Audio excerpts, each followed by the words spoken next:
Hello दोस्त, स्वागत है आपके अपने यूट्यूब चैनल एफजी डाटा 2.0 में। और ये आज का सेशन आपको है प्रीवियस ईयर्स पूछा गया बेल्ट्रॉन ड्यू में। ये आपका पार्ट आज 6 होगा। कितना होगा? पार्ट आज 6 क्लास होगा। तो चलिए हम लोग क्वेश्चन को स्टार्ट करते हैं। क्वेश्चन है, और उससे पहले कि आप लोग लाइक करने में कोशिश करते हैं, कम से कम एक लाइक तो कर दिया कीजिए और चलते चलते दोस्तों के पास शेयर जरूर कर दिया कीजिए। लाइक से हमें जरूर मोटिवेशन मिलता है, मोटिवेशन के कारण ही हम लोग वीडियो बना पाते हैं। तो लाइक जरूर करें कम से कम।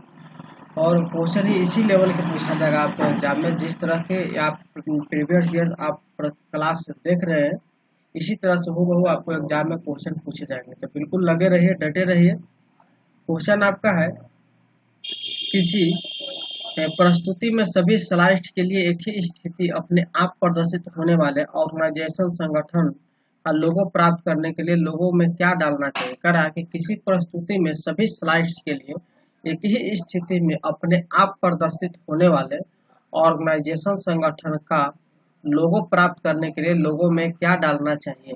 तो सही जवाब आपका हो जाएगा स्लाइड मास्टर डालना चाहिए। क्या डालना चाहिए?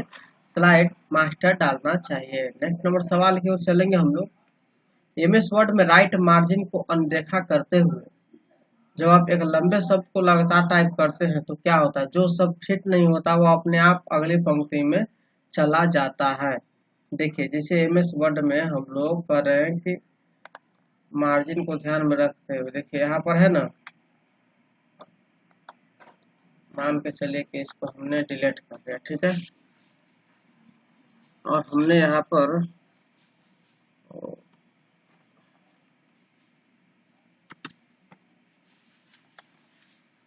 कुछ लिखा, ठीक है, ऑटोमेटिक आ गया ना इसमें, तो वहां पर स्पेस नहीं रहेगा। मार्जिन को बिना सेट किए हुए भी यहाँ पर आ सकता है। क्वेश्चन यही पूछ रहा था आपसे, एमएस वर्ड में राइट मार्जिन को अनदेखा करते हुए जब आप एक लंबे शब्द को लगातार टाइप करते हैं तो क्या होता है? जो शब्द फिट नहीं होता वो नीचे अगली पंक्ति में आ जाता है। नेक्स्ट नंबर सवाल यहाँ पर है, एमएस पावर पॉइंट में डिफॉल्ट पेज ओरिएंटेशन क्या है? एमएस पावर पॉइंट में डिफॉल्ट रूप से पेज जो है लैंडस्केप में रहता है। क्या? चलिए मैं आपको दिखाता हूँ।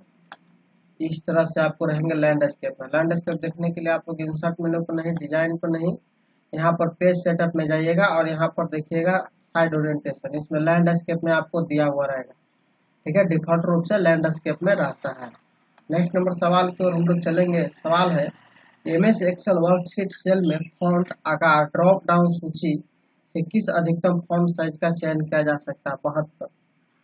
मैक्सिमम हम लोग 72 इसमें फॉन्ट आकार चुन सकते हैं एमएस एक्सेल में। चलिए हम लोग देख सकते हैं यहाँ पर दिया हुआ है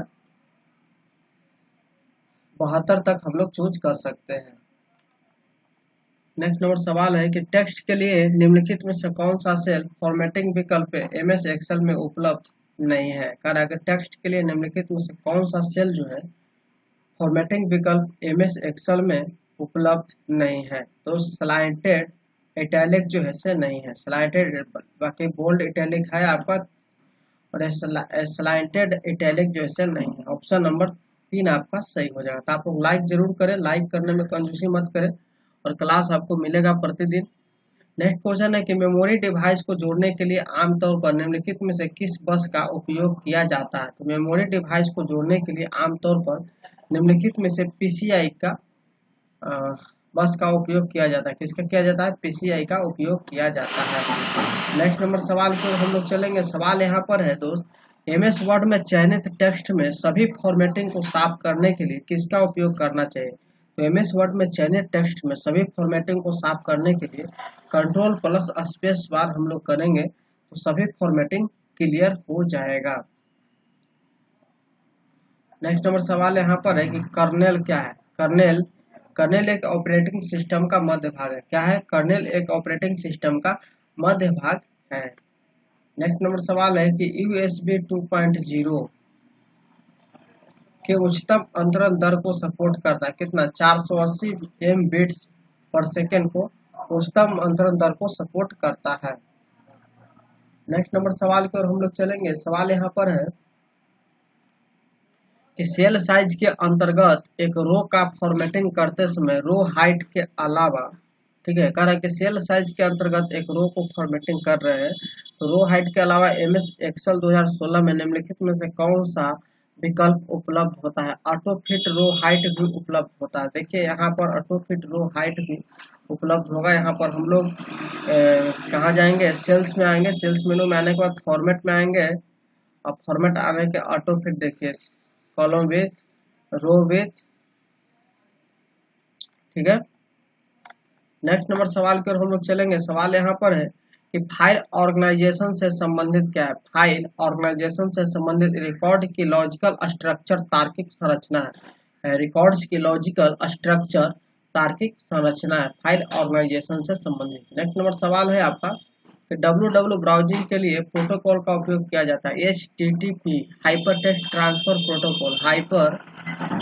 मैं इसे लिख देता हूँ, hyper text transfer protocol. English थोड़ा सा गड़बड़ हो सकता है लेकिन यही होगा, hyper text transfer protocol. www का full form world wide web, world wide web होता है, ठीक है। नेक्स्ट नंबर सवाल की ओर हम लोग चलेंगे कि एमएस एक्सेल 2016 में होम मेन्यू के अंतर्गत नंबर समूह में उपलब्ध विकल्प कौन सा है? कारण कि एमएस एक्सेल में होम मेन्यू के अंतर्गत नंबर समूह में अनुपलब्ध यानी नहीं है, कौन सा विकल्प इसमें होगा? तो डेसिमल पॉइंट स्टाइल नहीं है। कौन है? डेसिमल पॉइंट स्टाइल नहीं है।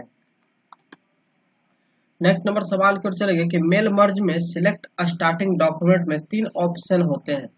कह रहा है कि मेल मर्ज में सिलेक्ट स्टार्टिंग डॉक्यूमेंट में 3 ऑप्शन होते हैं। चलिए मेल मर्ज को हम लोग यहाँ से निकाल लेते हैं। चलिए मेल मर्ज आ गया। मेल मर्ज में स्टार्टिंग में 3 डॉक्यूमेंट होते हैं, इसमें तो 4 5 6 3 डॉक्यूमेंट होते हैं। यहाँ पर आइए क्वेश्चन पाइए और आगे हम लोग जानेंगे।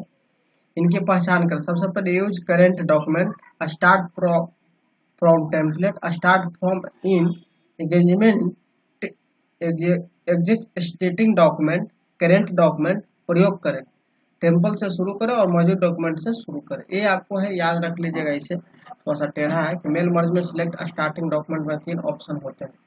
आप लोग इसे देख लीजिए या स्क्रीनशॉट ले लीजिए। नेक्स्ट नंबर सवाल है कि निम्नलिखित में से कौन एमएस एक्सेल 2016 में स्मार्ट आर्ट के अंतर्गत एक वैलिड वैध साइकिल विकल्प नहीं है, ब्रेक साइकिल नहीं है? कह रहा है कि स्मार्ट आर्ट के अंतर्गत एमएस एक्सेल में क्या नहीं है? इसमें हम लोग स्मार्ट आर्ट के अंतर्गत देखेंगे तो वो वाला नहीं है, वैलिड साइकिल नहीं है, नहीं ना, साइकिल सिर्फ है, ओके, ब्रेक साइकिल नहीं है। नेक्स्ट नंबर सवाल है कि यदि हम निम्नलिखित सूची का चयन करते हैं, ठीक है, निम्नलिखित सूची का चयन करते हैं 0 0 1 1 2 4 3 9 और एक स्मूथ लाइन सरल रेखा स्कैटर चार्ट बनाते हैं, तो फिर एक्सेल शीट में वक्र का आकार क्या होगा? एक परवलयाकार होगा। ऑप्शन नंबर 2 सही हो जाएगा। नेक्स्ट नंबर सवाल की ओर हम लोग चलेंगे। सवाल है कि एक कंपाइलर आमतौर पर कितने फेजेज का उपयोग सोर्स फाइल को मशीन कोड में बदलने के लिए करता है? कह रहा है कि एक कंपाइलर आमतौर पर 6 फेजेज का उपयोग सोर्स फाइल को मशीन कोड में बदलने के लिए करता है, 6। नेक्स्ट नंबर सवाल पर हम लोग चलेंगे। सवाल है कि निम्नलिखित विकल्पों में से विषम की पहचान करें। ए से पी क्या हो जाएगा? ए से पी। निम्नलिखित विकल्पों में से विषम की पहचान करें, ए से पी हो जाएगा। नेक्स्ट नंबर सवाल है कि निम्नलिखित में से कौन सा डिवाइस उपकरण गेमिंग पर्पज उद्देश्य के लिए अधिकतर उपयोग किया जाता है? कह रहा है कि निम्नलिखित में से कौन सा डिवाइस उपकरण है जो गेमिंग पर्पज यानी उद्देश्य के लिए अधिकतर उपयोग किया जाता है? जॉय स्टिक के लिए। जॉय स्टिक के लिए हम लोग उपयोग करते हैं, गेमिंग के लिए जॉय स्टिक, जिसे हम लोग माउस का उपयोग करते हैं, उसी गेमिंग के लिए जॉय स्टिक का हम लोग उपयोग करते हैं। नेक्स्ट नंबर सवाल है कि टेलीफोन लाइन का उपयोग करके इंटरनेट कनेक्शन के लिए आपको किसकी आवश्यकता होती है? या इसमें मॉडेम की आवश्यकता होती है। टेलीफोन लाइन का हम लोग उपयोग कर रहे हैं तो इंटरनेट कनेक्शन के लिए हमको एक मॉडेम की आवश्यकता होगी। नेक्स्ट नंबर सवाल है कि एमएस एक्सेल वर्कशीट में सेल के बाहर एक टेक्स्ट ओवरफ्लो इश्यू को टेक्स्ट रैपिंग विकल्प के साथ प्रबंधित किया जा सकता है। कह रहा है एमएस एक्सेल वर्कशीट में सेल के बाहर एक टेक्स्ट ओवरफ्लो इश्यू को टेक्स्ट रैपिंग विकल्प के साथ प्रतिबंधित किया जा सकता है। ऑप्शन नंबर आपका 4 सही हो जाएगा। नेक्स्ट सवाल है एमएस एक्सेल में फॉर्मूलाज के अंतर्गत कौन सा लॉजिकल ऑपरेशन तार्किक क्रिया उपलब्ध नहीं है? ELAC नहीं है। क्या है? ELAC नहीं है। बढ़ते रहिए हम लोग, और आप लोग लाइक करते रहिए। इस तरह के सेशन को देखने के लिए चैनल को भी जरूर सब्सक्राइब कर ले, साथ में बेल आइकन बटन को भी दबा ले। इससे होगा क्या कि आपको हर वीडियो का नोटिफिकेशन आपको टाइम पर मिलता चला जाएगा। नेक्स्ट सवाल है, एक लोडर के लिए जिम्मेदार होता है, एक लोडर के लिए क्या जिम्मेदार होता है कि एग्जीक्यूशन निष्पादन के लिए डिस्क से मेमोरी तक प्रोग्राम कोड को लोडिंग के लिए जिम्मेदार होता है। क्या? एग्जीक्यूशन निष्पादन के लिए डिस्क से मेमोरी तक प्रोग्राम कोड की लोडिंग के लिए जिम्मेदार होता है। नेक्स्ट नंबर सवाल है, मेल मर्ज डॉक्यूमेंट क्या है? मेल मर्ज डॉक्यूमेंट क्या है? Directory, letter, envelope, labels, emails है। क्या है? मेल मर्ज डॉक्यूमेंट्स क्या है? Directory, letter, envelope, labels, emails है।